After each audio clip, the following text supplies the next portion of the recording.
ከ3000 ዓመት በፊት ኤርትራ የምትባል ሀገር ነበረች። እሺ አስረዳ። ኢትዮጵያ ትባል ሀገር ነበረ? ኢትዮጵያ ማለት ነው አክሱማዊ የሚባል ቪዲዮ ከፊትካ ጠሚትካ ተዛረበና ብጻይ ቀጽሊ ሓፍትና ሳምሪ። እሺ ቴንክ ዩ ሜሪዬ። ካብዝና አንተ መخجመረልካ ሰናይ ሓወይ ቋንቋ እንትን ያልከኝ ጉዳይ ቋንቋዬን ጠልቼ ሳይሆን ተወልጄ ያደግኩት አዲስ አበባ ነው። ለዛ ነው እንደውም ይሄም ጀግና ስለሆኑ ነው ቤተሰቦቼን አማርኛ በማወራበትን ዘመናት ሁሉ ትግርኛ ያስተማሩኝ የቻልኩበት እግዚአብሔር ይስጣቸው። ስቀጥል ስለሱን ኢትስ ኦኬ። ስቀጥል ደግሞ ማለት ነው አንተ በጣም የህዝብ ትግራይን ጥላቻ አለብክ። በጣም እንዳየው ከሆነ አሁን ላይ you hate so much ትግራይን I don't know what happened to you. I don't know what they did for you. ሲቀጥል ደግሞ ኤርትራ ለደረሰባት እያንዳንዱን አሁን ላለችበት ላሳለፈችው ነገር አብዝዕ ጽዋን ከባንዲዩ ሕዚ ስለ እንትን ስለለልኩም ድኹም ተጋሩ ኣሕዋትና ኖ ሕዚ ኾነ ኢልና ባይዘወይ ካብ ቀደምና ንሕና ሓዋትና ነርና ኢና ንብል ኣበይ ነርኩም ንውረር ከለና ኣላ ኣባ ነጋዶ ገለዶ ኢልካ እንዴ ተህዝቢ ታይ ይግበር ተህዝቢ ኮይኑ መጽኢ ኮ ይርካ አንተ ከም ዘለልኩ ኻሲ ህዝቢ ኮነን ኣፍቲ ነገስታት ስርዓት ወይ ደሞ ኣፍቲ ሕዝቢ ዲሞክራሲ ዝመጽእ ደሎ ኣፍቲ ናይ ፖለቲካ ስርዓት እንበር ህዝቢ ትግራይ ኮነን የለካለው ስለዲካሉ ሓወይ ዶን ኢንተራፕት ከርባ ምክንያቱም ማለት ነው አንተ ሱቃ ይብለካኒ ደሞ ሓሳብ ሽዑት ምልሰለይኻ ኣነ ልብለካ ለለኹ ህዝቢ ትግራይ ሲ ምንም ልፈልጦ ተኣምር የውሊ በቃ ልፈልጦ ተኣምር ምንም የውሊ በዛ ላይ ደሞ ሕጂ ሕዚ ኣይኮንና ዋላ ሕወሓት ኣትዮም ሲ ድሕሪ ሕወሓት ኣትዮም ኤርትራውያን ብሱዳንም ብትግራይም ይስደዱ ነይሮም ምሽ ትግራይ ሱዳን ክስደዱ ከለው ኣብ ትግራይ ካብ ናብ ሱዳን ስደድሉ ወይና ናብ ትግራይ ስደድሉ ወይ it was different አይደለም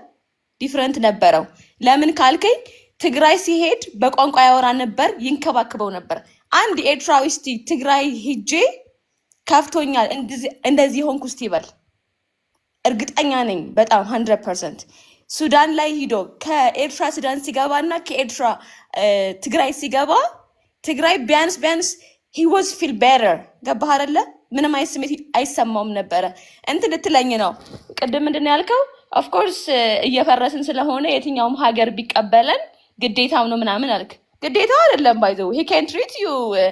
በገዛ ሀገሩ ትሪት በፈለገው ወይ ትሪት ማድረግ ይችል ነበር እኮ። ግን ህዝብ ትግራይ እኩል ነን እኛ አንድ ነን እንዋደዳለን ስለሚል ነው አንድ ነን ደግሞ የሚልክ ማለት ነው። አንተ ትግራዋይ ነስላልኩ ትግራዋይ አትሆንም ባይዘው አይደለም ሳልኩ ደግሞ አይደለም ልትሆን አትችልም።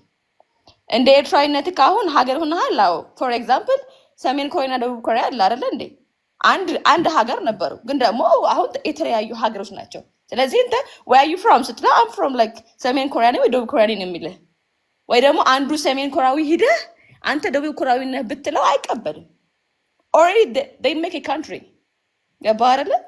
እና ምን ልፈልጌ ነው ውስጥህ ያለው ጥላቻ ወንድም አለም አውጣው በኢየሱስ ስም ይውጣልህ። እና ከዛ አዎ እንደ ሀገር ውስጥህ ያለው ህመም አለ አዎ አለ እቀበልሃለሁ። I'm not selfish by the way seriously I'm not selfish። እንደ ኤርትራው የደረሰብህ እንትን አለ አዎ ደርሶብሃል። I'm sorry for that in my generation በጣም ይቅርታ ስለዛ ላንተም ላለፉትን ወንድም እህቶች ኤርትራውያን በጣም I'm sorry ማለት ፈልጋለሁ። ግን ደግሞ እንደ አንድ ትግራዊት ብነግርህ የትኛውም አሁን በተለይ this generation የመክፈል ግዴታ የለብንም። አሁን ከህወሓት ወደዚህ ያለው ጨርስ ነው እሺ። ከህወሓት ወደዚህ ያለውን ደግሞ ስታስበው ጀነሬሽኑ እኔ ከህወሓት ወደዚህ ያለውን ነው ማቀው። ከዛ በፊት የነበረው አላቅም የበንትኔን ማለት ነው። ወደዚህ ያለው ደግሞ ስታስበው ask your president ስለ ያንዳንዱ ኤርትራዊ ዋጋ የከፈለበትን ኤርትራዊ ሀገሩ ላይ ማሳደግ ሲገባበት በየሀገሩ ላይ ይሄ በሌላ ሀገር ይሄድ የሚያሳድገውን ይሄ ሁሉ የሚደርስበትን ነገር ask him። ተረዳኸኝ አይደለ? እንጂ እኔ በየትኛውም ሀገር ሆኖ ኤርትራዊ ሲበደል እዚህ ጋር መጥቶ ሲበደል I'm sorry ነው የምለው። የመጨረሻ ግን ልልህ የምፈልገው ማለት ነው ልልህ ለያንዳንዱ ኤርትራ ውስጥ የሚደረገው የደረሰበት ግፍና ስቃይ ትግራዋይ ተጠያቂ አይደለም ልፈልጋለሁ። ቴንክ ዩ ተመልሼ እመጣለሁ። اوكي انا ونا يتزاربكن اندي حجني اشتري تخنب يقنينا بحفتنا ميري اي ثينك قدمك يا مخنياتو اوكي اندي حد صار كوينا خلفك كن نوح كي تخون اوكي ميت كون كان لها بل ميت كون كان لها ميت كون كان لها او ثانك يو مجمريا تاب تاب غبرو تمكو سمعت لي كلاتكم مالتي يا تاب باب زغزا تاب اي تغبروني خو منتا يزبحال زقصل اسكم يرحونا ثانك يو لا غبركم مخنياتو الجوريزم يسرحني ميروني كانت لك زيكم كنتقم ندحر كوينا بزغلاتنا مهار ندحر كوينا تقوم كأب تحت خونكم كابهم من مزحنا مهارينا ما thank you so مجمريا اهتي አሁን ልንገርሽ በአማርኛ ኢትዮጵያ የምትባል ሀገር በታሪክና ትርክት ነው የሚፈጠረው በአእምሮ ላይ ትርክት ወይ ታሪክ ይነግሩሃልና በዛ ነው የሚፈጠረው በትርክት ነው የሚፈጠረው ለዛ ነው የሰውሽ የሁለትሽ የምናምን የሚባል ኦኬ እንደዛ ከሆነ ኢትዮጵያ يرحى وين نسا تقرنيا سلتسمع صبوغ بتقرنيا خزارب تخلي بقى شكر يلم تقرنيا سمعي شي تقرنيا خزاربني شكر يولي انا بدم حسابي لما جلس اياه بتقرنيا وراي لعند ليلا سو زي تقربم نحن اول بقى قربه محرنيا نمهر ودي تزرب انت سبعي سلام هذا باقدر انت سبعي زكون عي አጽል በሚሮ ላንቺ ብቻ ሳይሆን ሳምሪ ሌላሉ አንድ ማለት ነው ለሳ ብዬ ነው ይሽግር የለም በትግርኛ አወራለሁ አንድ ስለሆነ ማለት ነው የራርክ ፖለቲካ ግን ቁርብ ሮማንቲክ ትሆናለህ ናብ ካለ ትሰይደን ሃይማኖት እዩ ደሓናጆኻ ነው ኦኬ ለሓና አይጥምተክ ነው ካሜራ ፊያታ እግዚአብሔር ባረክ لا ቪዲዮ ባክነት የሳምሪ ዓፊር ከዲኺ وتوازع حوس كنبلاو خلنا خا سامر خفتيو راتينا كو سامر حفتي انت دقيق اي تدونغي خاب ان لعل ميرون دارعك خزارب كله دستا اوكي حجي انت هيك بلا كدلي ابي اثيوبيا هاجر كفطر تاريخن ترختني خاخ نغرو دلك ان تولدي بستفلالي منغديوم ناشن بيلد غبرو نحنا نيروكمي دحر زخلت كاب زخلت 100 عام نيوس اي ملسني انا بلكم الله ولا تصلوني ولا دك حاوبي امحاره هلو ولا اورومو هلو مالتي ناب شح عمد تملس كان مش عمد كانوا تبهال يرك ايدلن ايي اي دونت كير مالسي ابز 100 عام زخفلكو واغاسي شح عمد كذكراي قبرني ندلو تمزبي اذا قلت 100 عام زخفلنا يو خاب غزي طليان جمير كاري ولا جلسي معت واغاينا خفيلنا بو مكلعك اسنو لبونا تقريصيو انا حجي تراوي اثيوبياو تغبرني وي سوداناودي وي مراق سوداناودي ولا تግራዋይዲ ولا قال እንድሕት ገብሩ እንደዲኹም I can't አይኩሎን ስለዝኾንኩ እኮ ልዕሊ ዓቕሚ ይኾነን ኣሎ ولا ክሕጉሰኩም ኢለ ኣነ ምስ ሃይማኖት ምስ ናይ ክርስቶስ ዘለኒ ፍቅርሲ በቃ መበልኩ ምክንያቱ ሓንቲ ዓለም በቃ ፓስፖርት እውን ኣይድልኒ ባህልቲና ኣዘ ሰይም ታይም ምክንያቱ ዓለም ናይ ውሕዳት ኤሊታት ከውን የብላን ባህልቲና እሱ ምስ ካልኦት ዘጋጭወና ስለዝኾነ ኣብ ዝርእሱ ይኮን ኦኬ ግን 200 ዓመት መሪር ዋጋ ከፊልና ናቱም ህዝቢ ተረዱልና እግርና ተቆሪጥና እዳውና ተቆሪጥና ዛና ገላኣትይዎ ማዓት ፀሚምና ኢና ነዛ ሃገር ክንብል ስለዚህ ክትርዱና አልኩም ቅድሚ ሻ ዓመት ከምዝ ነይሩ ሓደ ኣብ ኢትዮጵያ ጋላን ሻንቅላን ተባሂሉ ዝግዛእላት ነበር ሃገርያ ታሪክ እንድሕር ኮይኑ ማለት እዩ ኦሮሞ ቅድሚ 5 ዓመት ክገዝእ ከሎ እንታይ ገብር ነይሩ ኣብ ታሪክናትኩም ኣለኩም ኣምሓራ ምስ መፀ እንታይ ገብሮም ነይሩ ኣብ ታሪክ ኣለኩም ምኒልክ ከም ገለ ገይሩ ስልጣን ምስ ሓዘ ሕጂ ኣየንቲ ኢትዮጵያ ይኹም ኣየንቲ ኢትዮጵያ ሓደ ጉጅለ እንድሕር ሒዙ ንዑ ትመስል ይደዛርበካ ኣምሓርኛ ተመጪ ኩላትካ ኣምሓርኛ ዝዛርብለካ ኦሮሞ ተመጪ ኩላትካ ኦሮሞ ዝዛርብለካ እዚ ኣደ ይኮነት بقى نخلاتنا مع عرب بحدنا تخيني لك تعمني قال لا شانك لا عين برن ملص يكون ناتريبو سب شيء تنجز عنده يكون نير زي يكون انت تاريخ قال لا شان سو اي تحوسنا مسخم يلنا نحنا بعدنا سي حاد سب اب 500 حنسا جيجا ندحر غير ويا سوس عمد ناب تعدي اتوني سب ندحر قتيلو مخنياتو ايه هيلوم يم دبلو عبي تعدي there is no police in our country بزي بوليسنا نبر تردك لوكال بوليس يبل عدي 3000 جبار دلو 3000 عباورا مالتي بناتكم بتي بتسقم تلو 3 شعب ورا دول وعدي 5 شعب ورا دول وعدي تردك الله ندحر مسناتكم 3 شعب تبلنا هونكم قدمي 37 عام 30 عام سي شاقا قالا قيله تغري قمالا ميبال نيرو ابعدنا كن سبسبيو ካብ ዓጋ መጪ ኣብ ምድሪ ሓማስ ሄዱ ዝኹሉና ወርቂ ደሉናቶም ዝኹሉ ጀርጂን ደሉናቶም ተረዲክ ኣለኺ ክቡር ስለ ዝኾነ ጓሳ ነይሩ ሰሪሑ እንድሕር ሃፍቲሙ ሽፋ ገበረልካ ካትሎ ሜራሓ ወይ እንዳጠቕለልካ ያ ጻዕራም ጥራሕ ይኹን ማለት እዩ ተረዲክ ኣለኺ ባላይ ሰብሰቢና ንሪኦ ኢሕና ሰብ ምስሊ ኣምላኽ እዩ ኣብዚ ምድሪ ተፈጢሩ ኣሎ ንእሽተይ በቃ ንኣምላኽ ዝመስል ንእሽተይ ዝንቀሳቐስ ኦኬ ኣብቲ ሃገር ግን ናብ 1000 ዓመት ዶ ናብ 2000 ዓመት ዶ ገለ ኣይትብሉን ሓደ የብልኩምን ወላ 1000 ዓመት እንድሕር ኮይኑሲ ኣብ ዘመን ኦሮሞ እንታይ ነይሩ ከም ዝበልኩ እዩ ኣብ ዘመን ኣምሓራ እንታይ ነይሩ ሪኢና ኢና ንዓና እውን ዝፀለወልና ኣዴታትና ብኣምሓርኛ ክመሃራ ተገይረን ተርዲክሎ ማዓት ፅልዋታት ነይሩ ብዓድና ሕስክለኺ ሕጂ እዚ ናይ ትግራይ ዝበሃል ከዓ ናይ ሓንቲ ኣውራጃ መፀውዒ ነይሩ እዚ TPLF ዝበሃል ዓዲ ምሳኣተው ከም ነዊሕ ታሪክ ዘለዎ ጌርክ ተወሰደ TPLF ዝበሃል ምሳኣተው እዩ ብክላት ምምሕዳር ገይሩለን ቀደም ሰሜን ገለመለ ተሃገርሲ ምብራቅ ደቡብ ገለ እዩ ዝኸፍላ ነይሩ ተርዲክለኺ ኦስት ዌስት ሚድል ኢስት ገለመለ እናበለ ተርዲክለኺ ልክዕ ኣብ ኤርትራ ዘሎ ሕጂ ማለት ኦኬ ሕጂ እቲ መሓራ ኦሮሞ ገለ ብቋንቋኻ ገለመለ ተባሂሉ ዓንቀሳ ሰንጫዓተን ክትግንፀሉ እንትኽእል ኢኻ ዝበሎ ንምንታይ ጥቕሚ ገለ ንዕኦም ምልክት ናተይ ስለ ዘይኮነት ፖለቲካ ማለት ሕጂ ተፈጢሩ እቲ እንድርታ እየ ዝብለኪ እቲ ራያ እዩ ዝብለኪ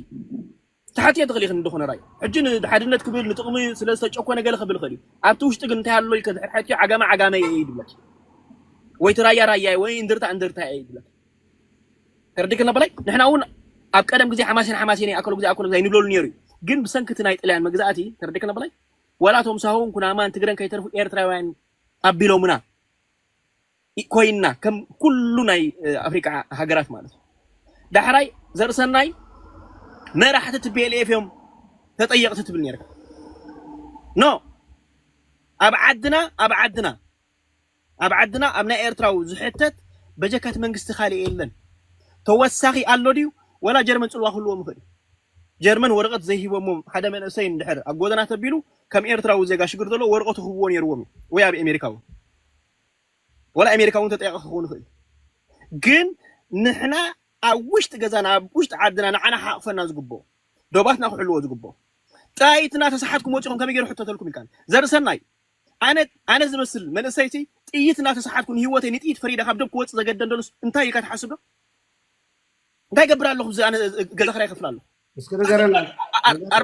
ويت 4 كنت كم قبل خفلا له زعد انت هون قاوي خان جرنا زوج أكل خنيات I don't have chance. ميرونا إتا خمسي أزبل كوهانديا. يجي قدم نتن عايزة أفتانا إكستاين تعبزنا يزر سناي. اعتبار استنديو بوزح خزرو بولي. عن سلطمن هو 100 قبره حجي زر سناي. أنا تيد دمرت أني. أنت خون كاي حتى النخمان أيقبأ كان. مخنياتو زخون كوو. بقالات كون كقول سكيلني بزنا إذا علم قالات جرب بتقرني جرس كردا أكاي كلني. تقرني أنا زي قام قادي. اوكي بتقرنيا جيرغنا عكا كردا اكاي كني مخنياتو كينو اب سنو لبونا زاتو اب تراما زاتو اب دقاس ليت زاتو اب نفس وقفنا هيوتي غعزي صلوا زغبر سلازخونه بتقرنيا كون نغرا كاي كني انا شكور صقي من ماي صقي من غلم لخ لكاي كاي حسن نسخا كنت تفلديها اب ايرترا زر از نو لايف ابوي مولو عدميو نسورا تقاليسو ابتن زنبر كلن سقعود 16 عامتي نيرا بيرترا 4 جزيرة فاينانس سلز نبرة دحر أبتو سراوي سلز نبرة كا بايزوي تفولت إخا بروبلي أبا عسب شو عت عمت غير متصل مصر الساعة كايو نتاي مسل نتاي كوينو اللو بك مصر الساعة كايو يمتصل مصر الساعة كايو تريكا 3-4 جزيرة أبي هو تيمان إسكالها كابا أكالس بتليفون زفولت بزح حجيت أخلك هذا ليه نحاري إرتراوسي أي تتسحيت كاوتها وده 16 شدي خاوتي خميرون خابي إرتراوس أقول له خلوه جزيرة لك 16 شدي خاوتي عدمي خا يا ناين أي تسحق you have to know حجون كتردوا لك أسي بحن تسايبر بنا حنا خبر أوش تتقاوم تمسيسي أنا حنساب درار عبد الليت كخفت عبيلك عمون قعاتي خاخت الزاربسي كما يخات خون زل خاي تردان بزغونه نافتر استخدم متص ازي ميرون دي حركه مزر سناي زدبركايو فرانكلي اند اونستلي دي حركه زارب كوينا حجي مزر سناي بزعبو مكتع مالت كمزي نباباس بزعبا كاثوليك كتردو خم مفتان حجي زي حاونا زر سناي بعلو زنبرو دم بتقاومو يو كندي عامتات نيرو يو حجي اندي حرزر سناي نعنا نتي 10 عام ديو على خندي عامت مخانو زنبروسي 10 عامت دخوت كوس جيجا ينيرو اي تردعنن تغاغي نيره اندي حريلو سو بخالا زاربا ان اذر وردس زر سناي انتاي زبلنا زلو نا 10 عامت 10 عامت مغا مستي توموكرو ابو تدرنا نيرو تقاليسو ني ارترا واغا زخفله سبسي 10 عامت دخوت كوس تغاغي نيره صنح لمي فينيش زر سناي حكبك يا تعدل انا نوي حيزارني اي تردعنن انتيلنا حجينا عنا خم بحدش ندحر بزعبانا إيرترا خونتات كردأنا يفتنا له حجي نحنا كم سب مسوليو كزارب له حساوخ قلت قال له خنسمع نخدينا أبو آتي خم مزراب نبعلو دخامي ምክንያቱ ብዛዕባ ኤርትራስ ኣብ ገጽ ነብስ ወከፍ ኤርትራው ትሪኦ ነገር ሕጂ ኤክስተርናላይዝ ወይ ድማ ነቲ ናትና ናይ ውሽጢ ሽግርሲ ኦኬ ናይ ደጋ አሎ ገለ ክንደይ ግዜ ኣፍና ደሞጽ ሕጂስ እዚ ክስታዩ ኣብዚ ናይ ሓፍትና ምልስ ክብል ሕጽር ኮነ ብሎ እሱ ክልቲኹም መሊስኩም ላይኹም ስለዚ ብዙሕ ዘዛርብ ነገር የብሉን ክልቲኹም ዝበልኩም ሞኻ ሰማዓሊ ኣነ ግን ምናልባት ሲስተር ኣብ ኣኽእርማ ዝደል እንታይ ኣሎ ህዝብታት ኣብ ከይዲ ናይ ታሪክ ይራኸቡ እዮም ኣብ ዝተፈላለየ መድረኽ ክራኸቡ ይኽእሉ ክዋለዱ ይኽእሉ ኣብ ግዜ ድማ ኢቮልቭ ይገብሩ ይፈልቁ ሕጂ ንሕና ኣብዚ ዝነበርናዮ መሬት ጥራሕ ኢና ነርና ምባል ሳይንስ ዘይምፍላጥ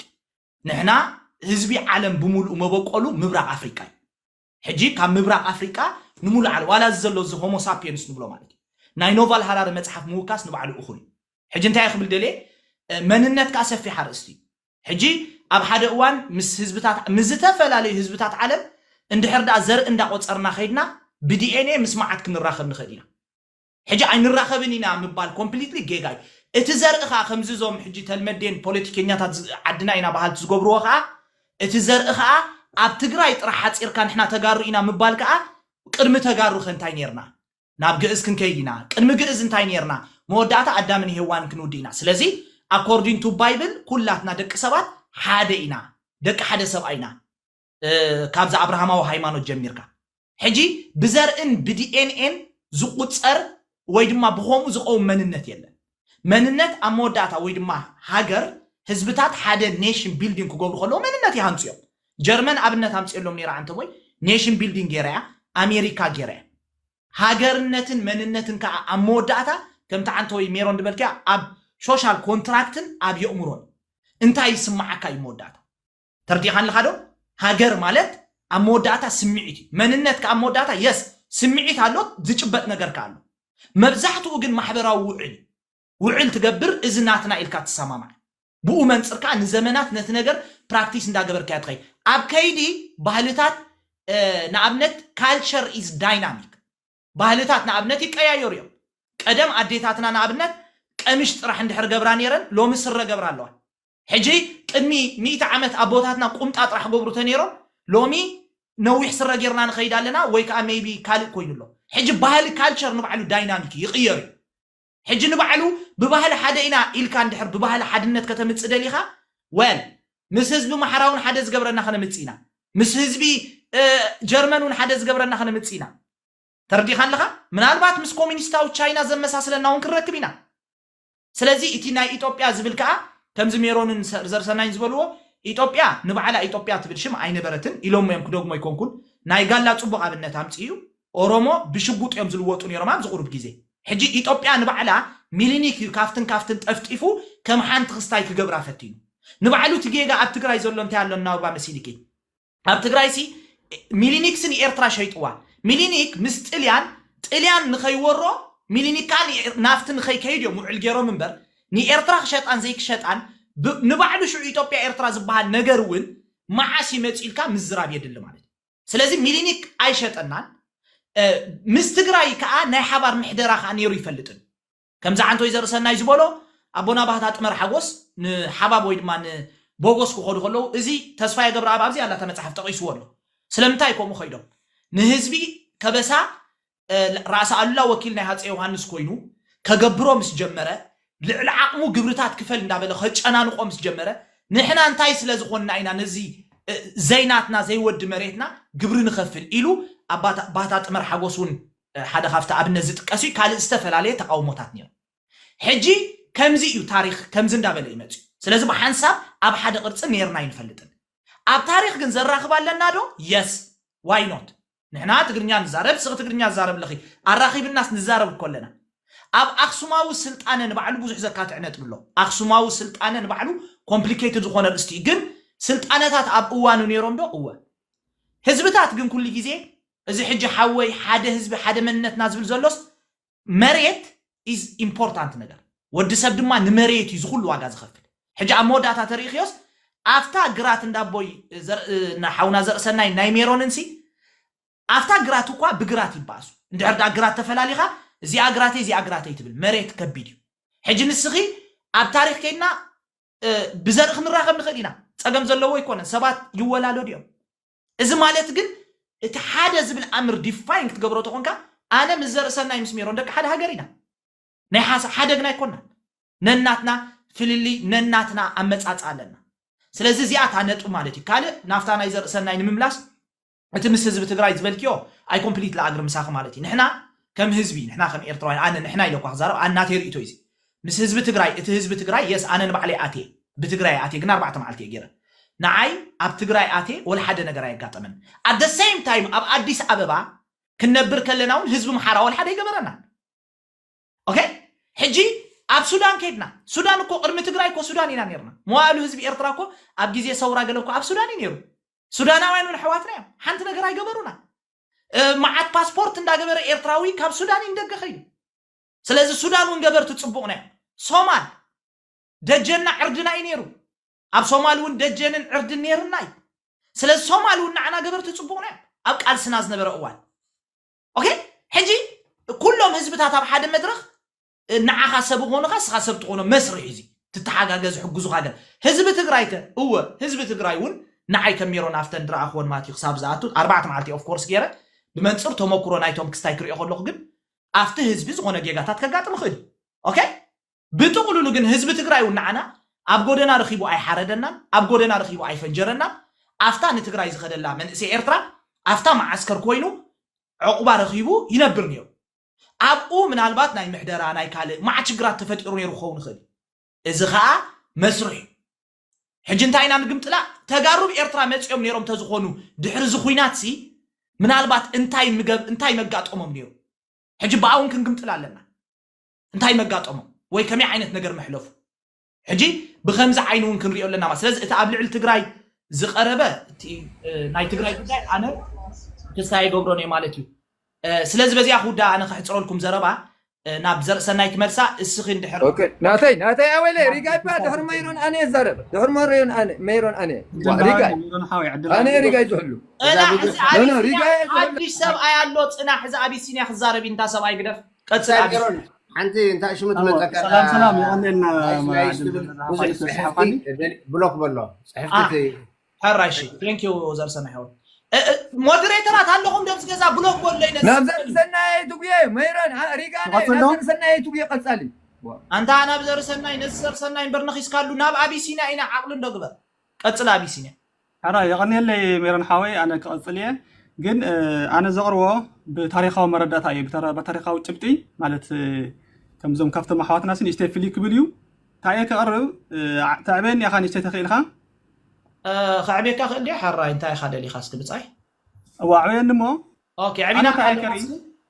خلت خلت نغير يك ثلاثه نغير يك زرب حدا سلنتاينه تግራይ ምስ ኤርትራ ዘለዎ ርክብ ተቀረበ بتاريخ مالتي بتيوتي كالاي خا بسم حدا مسافنتي انصار تግራይ ዝግበር ጽልውን بتاريخاዊ መርተዖ ከቀረበ ሳልሳይ ሓበሬታዊ ናይ መጻይ ትምኒተይ ብዛዕባ ትግራይን ኤርትራን ከቀረበ ስለዚህ አኹ መጀመሪያ ابيسيني حاول اذا انت بلان زلخا هوفولي خلينا نعبا من سمعك خندزي زغون ده حصر بلكا تزارب برمن سمعك خندزي زغون فطني شكريولن قلطخي حراي فتان شفراو شفر هذه تقدماي زعبا تايو از تግራይ ዝብል ሲ ዝሓውና ታይሉ ነመራውን ሲ ሓደ ከባቢ ስሚዩ ወተምደርታ ተም ዓገመ ኳስ ተጋባይነ ፈጥን ገለይብል ነሩ እዚ ፍጹም ጌጋ እዩ በታሪክ ትግራይ ዝብል አሽንኳን ተለም ዘላ ትግራይ ሲ ንኤርትራ ሙሉ ዝሓውስ ታሪኻዊ ናይ ቋንቋ ናይ መንነት ናይ ብሄር ናይ ግዛት ስሚ ተረዲኩም ዶ ይቅርታ ሓዝካሪያኩም ንኣብነት ኣብ ዘለኩም መጽሓፍ ሓደ ታሪኻዊ መጽሓፍ ሓደ ዶክመንት ማለት እዩ ኣብ ዘለኩም 1520 ክሳብ 1527 ንምድር ሓበሻ ንኤርትራን ኢትዮጵያን ማለት እዩ ጎብኒ ዝነበረ ወይ በዚ ዝነበረ ሓደ መጽሓፍ መን ጽሒፍዎ ጽናሕ كودمو لا حساب يودي دحان ابسنيا فقادنيا انت كونك عدخاون نغرنا بتግራይ عدخاون تنغرنا صبو انا تግራይ سميخ ابسنيا بانترينا سلازي عدخا تقشت عدخا ابي قشت حدش عدي بان قشت حدش عدي بان سلازي ابي وراجا أوراجا زبال محدرة يلينهم أنت دحان أوراجا نيرندي عقامة زبل شيرة زبل عدوى زبل أخصم زبل رايا زبل اندرتا زبل دحان يقول لك تنبين أوكي إيشي قتل أنت يا رب سرقة درار كي تعاتو فتاي شفراو كفتن يا ميرون حاجه تقبل لي ماشي سلازي تايكم لكم ابزي له حدا تاريخاوي السند ب 19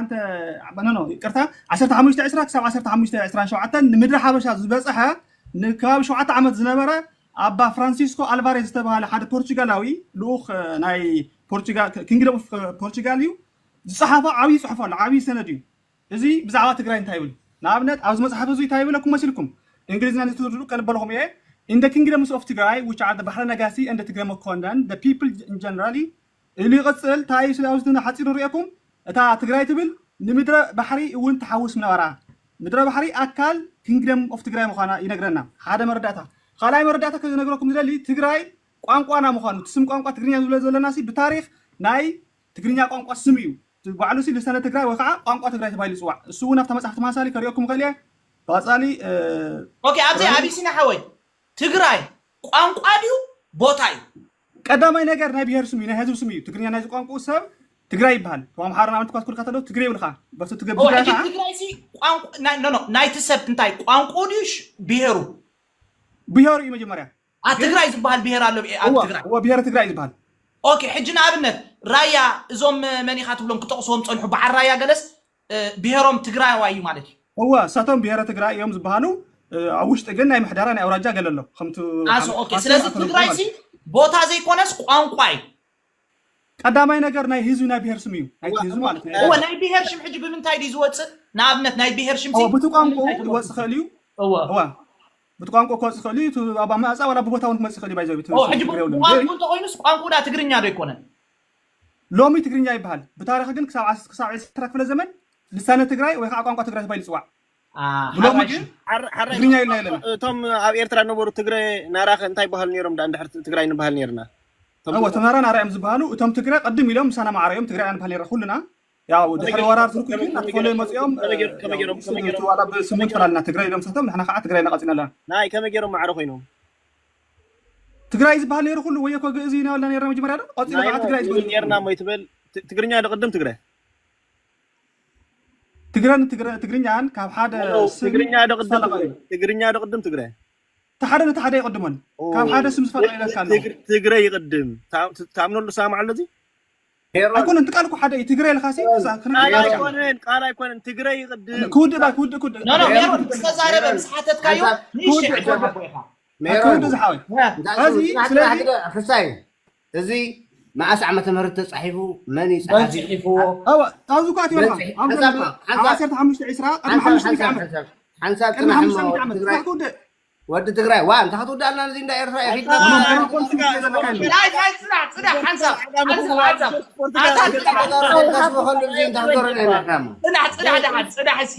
ሓንሳብ ጋይስ ተማማዕ ጽናሕ እሞ ተጸቢ እንዲዩ ተጸቢ ሕጂ ንስማዓዮ ድሓን እስኪ هو قصل ጨርሽ ሽፈራው ሽፈር ፍጠን በጣም ዝመስግን ስለዚህ ትግራይ ናይ ኩና ናይ ሓባር ስም እዩ ዋላቶም ትግራውን ናይ ታይባል ኮይ ናይ ላሃጃ ጨዋታ ኮይ ትግራይና ትግራይ ሲ ቋንቋ ባዕሉ ሕዚ ትግራይ ተማጽኡ ተኸይድኩም ሲ ትግራይ ተወስድ መጀመርያ ካብታ ትግራይ ትመጽእ ካብታ ትግራይ መሊሱን ቋንቋም ትግራይ ትብልዎ ሕዚ ቋንቋ ባዕሉ ስለዚ አስፕሪን አስፕሮይ ባቃ ምንም ለውጥ ይውል ሲልኻይ ከምዚ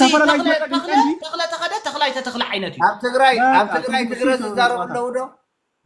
هذه نقرأك ملك مرة تاون كنقرأكم يتقانق بعض تقرأي زارو باللودو تقرأي زارو قانق ساب تقرأي اللودو لو طيب بس حبو هذا تقرأي اللون قلنا في تاريخ تقرأي زنير لومي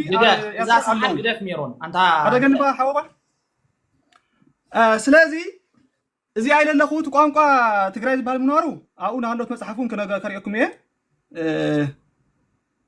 قم كنقرأك عنده شفرة وأنت إذا تتقدم مسيرك أبيسيني حوي ኣብዚ ቀርና ኣፍሪቃስ ብዙሕ መጽሓፍቲ ናይ ታሪክ እንዲ ተጻሒፉ ታብታብ ግበሩ ኮመንት ክኽፈተልኩም ታብታብ ከይገበርኩም ምኽፋት የለን እንታይ መሲልካ ኣብዚ ቀርና ኣፍሪቃስ ብዙሕ መጽሓፍቲ ተጻሒፉ ሕጅስ እዚ ምጽኻዮ ዘለኻ ንኣብነት እቲ ዝጽሓፎ ምስ ንኣብነት ንስኻ ከም ዘይከፈልካዮ እስኻ እንተ ዘይከፈልካዮ ነባሓጉኻ ባሓጉኡ ጉቦ ከም ዘይሃቦ ብኸመይ ክንፈልጥ ንኽእል ሕጂ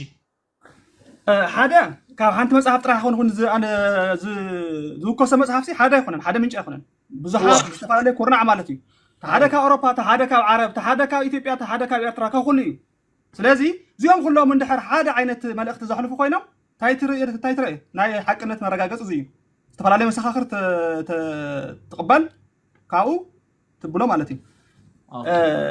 ትቋንቋ ስለዚ ኣብዚ ዘለኩም ንኣብነት ቋንቋ እንታይ ለኩም ለሽዑ ከሪአኩም እየ ብሓፂራ ምንት ከይብለኩም there are many books in the church all written on parchment ብትግርኛ ክነግረኩም ኣብቲ ቤተክርስትያን ሲ ኣብ ብራና ተጻሓፉ ብዙሓት መጽሓፍቲ ኣለው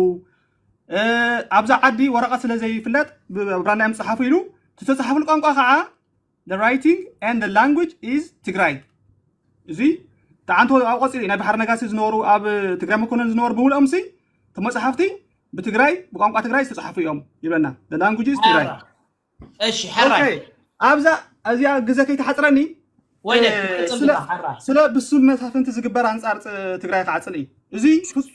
ፍጹም ገይጋ እዩ ሓደ ውልቀ ሰባት እዮም ነይሮም መራሕቲ እዮም ክሳሓቱ ኾልዮም ሕማቅ ገረም ክኾኑ ኾልዮም ብታሪኽ ክንወቅሶም ወይ ክነመግሶም ጽቡቕ እዩ ግን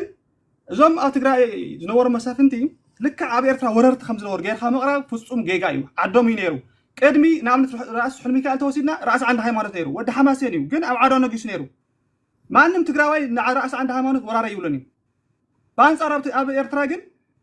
ነቶም ካብ ታሎም ዘላ ትግራይ ዝኸዱ ብሽዑ ዓዶም እዩ ግን ሎሚ እንታይ ለመቕረቡ ወረርቲ ከም ዝነበሩ ጨፍጨፍቲ ከም ዝነበሩ ገይሮም መቕረቡ ንኣብነት ሓንቲ ግጥሚ ብደቂ ሓማሴን ዝተጻሕፈት ቅድሚ 100 ዓመት ማለት እዩ ኣብ ግዜ ምጅማር ጣልያን ሓንቲ ሻዕ ከንበልኩም እየ ብኹናት ኣባ ነጋ ዓብለሎም ጎይታ ትግራይ ጎይታ ብሃገሮም ጎይታ ሰራየ ጎይታ ሓማሴን ብሃገሮም ንፈተውትኻ ልዕል ሰብ ትገብሮም ንጸላእትኻ ትሕቲ ምድሪ ተስፍሮም መቐጻዕ ጠፋእኻ ስነ ዝፋሮም ገዛእትና ድማ መፁ በዘቢሎም ኣብቲ ርእሶም ግልገለ ገይሮም ኣብ ሕቆኦም መድሓፅ ተኸልኪሎም ኣብ ኣገሮም ቆርበት ተጠቕሊሎም ተዛሪቦም ዘይንሰምዖም ቃሎም ኣስኩትን ማፍሽን ይብሉና ኣስተርጊሞም እንተ ዘይሰማዕናዮም የሃርሙና ኩርማጅ ገይሮም ሎሚ ይዘከርነካ ኣባ ነጋ ጎይታ ኩሎም ኣብ ተዳዓሊ ቅልቅል ክትብሎም ፈሪሖም ነበሩ ተሸቢሮም ይብለና ደቂ ሓማሴን ኣብ መጀመርያ መግዛእቲ ጣልያን ንራእሲ ኣሉላ ዝነበሮም ኣድናቆት እዩ ዝናገር ክጅምር ተሎሲ ታይብሎ ኣብዚ ሪኦም ማይኹም ራእሲ ኣሉላ ኣባ ነጋ ነፃነት ዓዱ ሃገሩ ብትሽዑ መረብ ምላሽ ማለት እዩ ሃገሩ ኢኑ ዓዱ እዩ ንዓዲ ኢኻ ይከላኸል ነይሩ ኣብ ኩፊት ዝተዋግኦ ምስ ኩሎም ተዛረብቲ ትግርኛ ይኹኑ ሽዑ ዝነበሩ ሰራዊቱ